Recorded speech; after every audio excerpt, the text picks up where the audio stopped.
Lorsque vous parlez l'anglais, vous avez nécessairement besoin des adjectifs de fréquence pour parler de combien de fois quelque chose se passe. Aujourd'hui, parlons des adjectifs de fréquence.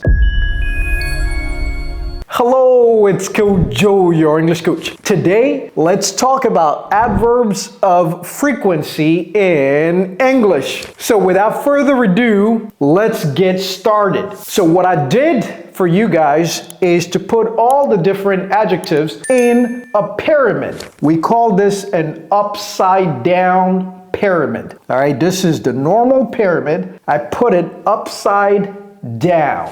So we are going to see the different kinds of adverbs of frequency that we use to be able to describe how often something happens. So what I did here is I assigned percentages to each adverb. Donc ce que j'ai fait ici, c'est j'ai assigné des pourcentages pour chaque adverbe de fréquence pour que vous sachiez chronologiquement quel adverbe utiliser dépendamment de combien de fois l'action se passe ou bien avec quelle fréquence. Does that make sense? All right, so let's get started. The first one is what?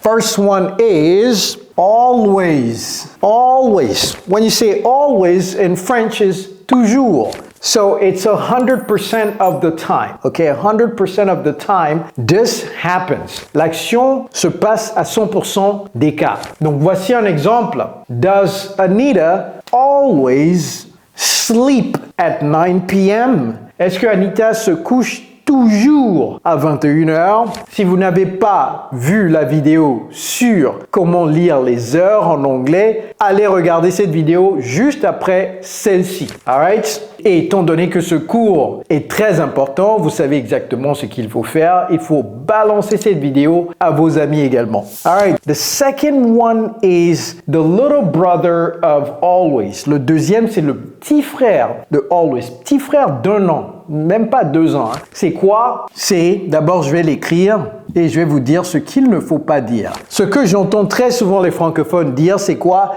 Usually. Usually. Ce n'est pas correct. En anglais, ça devient un J. Donc ça, c'est usually. Et vous ne prononcez même pas le A. Usually. Usually. Ça se passe à 90% des cas. En français, on peut dire habituellement. Ok, habituellement. C'est ça en fait la petite nuance parce que des fois, on peut même traduire ça en toujours. Si vous mettez ça dans Google Traduction, peut-être qu'il va traduire ça ou qu'elle va traduire. On ne sait pas si Google Traduction est. We don't know if it's a man or a woman. Maybe she will translate it into always, c'est-à-dire toujours. Mais ça veut dire habituellement. Ça ne se passe pas avec la même fréquence que always. Donc ici, la phrase c'est Anita usually sleeps. Et vous voyez que ici, j'ai mis S à la fin de sleeps. Ça s'accorde. Ici, ça ne s'accorde pas parce que j'ai déjà accordé l'auxiliaire. Lorsque vous posez une question, n'accordez plus le verbe si vous avez déjà accordé l'auxiliaire au présent simple de l'indicatif ou au passé simple de l'indicatif. Alright, so the third one is what? This or this. 80% of the time. What is this? Normally. And what is this? Generally. Donc, vous pouvez substituer normally avec generally. It is the same thing. That means 80% of the time, this action happens. All right? It happens 80% of the time. Anita normally or generally sleeps at 9 p.m.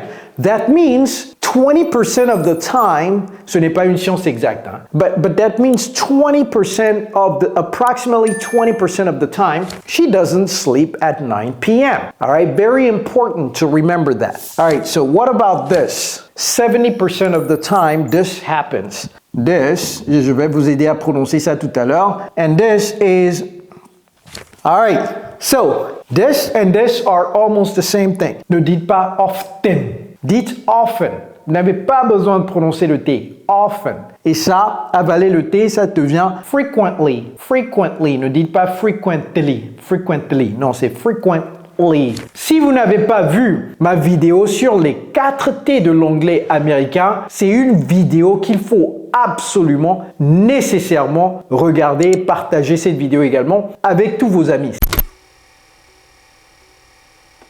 ça, c'est une vidéo que j'exige que vous alliez regarder juste après celle-ci. So, the example is Anita often, encore une fois, ne dites pas often, often or frequently, avalez le T, frequently sleeps at 9 p.m. When you say she frequently sleeps at 9 p.m., that means around about 30% of the time she doesn't sleep at 9 p.m. All right? Next, what is this? This is sometimes.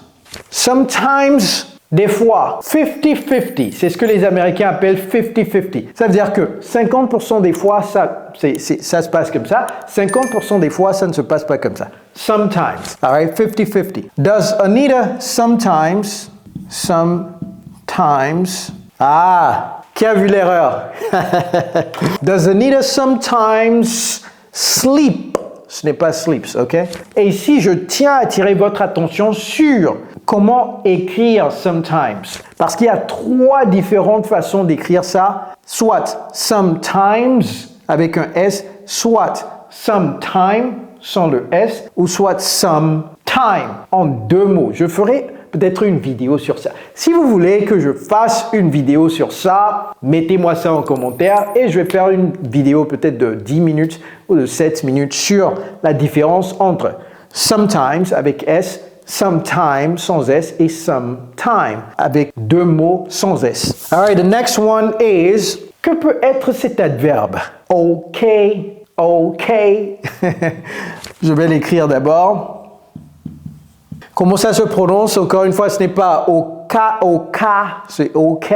Ce n'est pas occasionally. Ce n'est pas usually. Ça, c'est occasionally. Encore une fois, c'est comme si c'était un J. Ça veut dire dans 30% des cas, ça se passe comme ça. Ouais, occasionnellement. Dans 30% des cas. Donc, la phrase, c'est... Ici, j'ai panaché un tout petit peu phrase affirmative, phrase interrogative et maintenant phrase interro-négative qui est très important. Il faut savoir comment dire les choses dans une forme interro-négative. Ça cause énormément de problèmes aux francophones. Peut-être que je ferai une vidéo sur la forme interro-négative. Does Anita not, vous voyez que le not passe à droite du sujet, n'est-ce pas? Does Anita not sleep, et il n'y a pas de S à la fin, after 9 p.m. p.m., c'est la nuit. Allez regarder la vidéo sur comment lire les heures en anglais. C'est très important. Après celle-ci, bien entendu. Occasionally.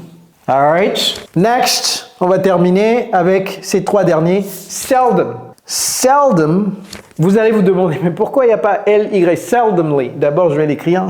C'est un adverbe très bizarre parce que tous les autres adverbes ont li. Et puis seldom vient et dit, moi, j'ai pas besoin de li. Laissez-moi comme ça, je ne veux pas aller au lit. Vous voyez ce que j'ai fait là? All right, so seldom, c'est un adverbe. Ça s'utilise comme ça et ça veut dire, ici c'est souvent. Ça c'est peut-être moins souvent en fait. Moins souvent et ça descend de 60%. Hein. Souvent 70%. Moins souvent c'est 10%. Ok? All right. Anita seldom, ça fait bizarre n'est-ce pas? Parce que vous voulez mettre un L-Y à la fin, mais ne faites pas ça. Anita seldom sleeps before 8 p.m. Donc, on a établi que Anita sleeps at 9 p.m. Ensuite, on s'est dit, she usually, des fois. Donc, ici, des fois, ça se passe comme ça. Et là, on dit que moins souvent, elle s'endort avant 20h. Parce que là, on était vers 21h. Moins souvent, elle s'endort avant 20h. Ça veut dire dans 10% approximativement des cas, elle s'endort avant 20h. How's it going? You like this video so far? If you like this video, click the like button, subscribe to the video, share the video with your friends, and click on the notification bell so that you never miss my future videos. Let's finish. This one, vous l'avez deviné ou pas? Rarely. Vous voyez, il y a un E avant le L. Quand bien même on ne prononce pas ce E, on ne dit pas rarely. C'est rare, rarely, 5% of the time. All right? So, Anita, rarely, qu'est-ce qu'il y a ici? Ça veut dire que rarely a un demi-frère. Rarely. What can we replace rarely with? All right. So, I thought about it. and I came up with something that is very confusing. J'y ai pensé et la réponse est en fait vraiment, ça prête vraiment à confusion. La réponse c'est quoi? C'est hardly. Hardly, ce n'est pas durement, ok? Parce que hard c'est dur, n'est-ce pas? Hardly c'est pas durement. C'est pas non plus difficilement. Alright? Hardly, ça veut dire vraiment rarement. Ok? Rarement. Et dans certains cas, ça veut dire à peine. Ok? Notez ça quelque part. Hein. Ça prête énormément à confusion. Donc, notez ça quelque part. So, Anita rarely or hardly sleeps after midnight. Anita hardly sleeps after midnight or rarely sleeps after midnight. And then the last one is 0%. Qu'est-ce qui peut être 0%? C'est jamais, n'est-ce pas? Never. She never. La phrase Anita never sleeps. Elle ne s'endort jamais durant la journée. Ok? Anita never sleeps during the day, durant la journée. All right, there you have it. Now you understand exactly all the adverbs of frequency in English so that you can start using them starting now. Je dis toujours que la meilleure façon de parler l'anglais, c'est quoi? C'est de le pratiquer tous les jours de la semaine. N'essayez pas de mémoriser ces choses. All right, very important. The best way to learn English is to not memorize it, but rather to practice it every day. I hope that this lesson was very useful. J'espère que cette leçon a été utile. Si c'est le cas, likez la vidéo, partagez la vidéo, souscrivez-vous à la chaîne et activez la cloche de notification. À très bientôt. It's Coach Joe, your English coach. Take care, guys.